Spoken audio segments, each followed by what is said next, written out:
नारायण नारायण नारायण नारायण। प्रथम गुरु माँ भी कहानियों से ही जीवन जीना सिखाती है, अतः कहानियों का बच्चों के जीवन पर बड़ा भारी प्रभाव पड़ता है। आज ये कहानी सुनते हैं पिता और पुत्र। सज्जनों, जब पिता वृद्ध हो जाए और वो प्रश्न पूछे तो हमें जलाना नहीं चाहिए, बल्कि धैर्य के साथ उनके प्रश्नों का उत्तर देना चाहिए।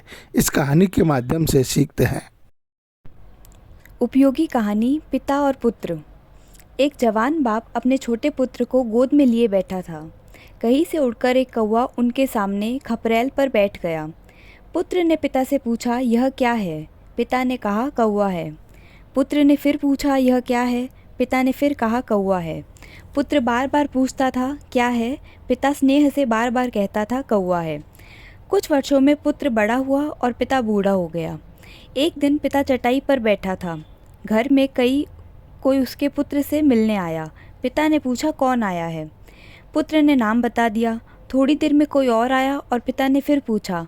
इस बार झल्लाकर पुत्र ने कहा, आप चुपचाप पड़े क्यों नहीं रहते?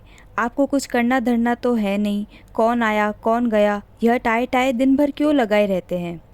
पिता ने लंबी सांस खींची, हाथ से सिर पकड़ा।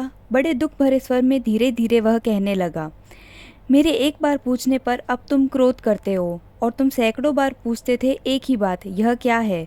मैंने कभी तुम्हें झिड़का नहीं। मैं बार बार तुम्हें बताता था, कौवा है। अपने माता पिता का तिरस्कार करने वाले ऐसे लड़के बहुत बुरे माने जाते हैं। अतः तुम सदा इस बात का ध्यान रखो कि माता पिता ने तुम्हारे पालन पोषण में कितना कष्ट उठाया है और तुमसे कितना स्नेह किया है। अतः यदि हमारे माता पिता हमसे प्रश्न करते हैं तो हमें झल्लाना नहीं चाहिए, बल्कि धैर्य रखकर स्नेह से उनके सभी प्रश्नों का उत्तर देना चाहिए। नारायण नारायण।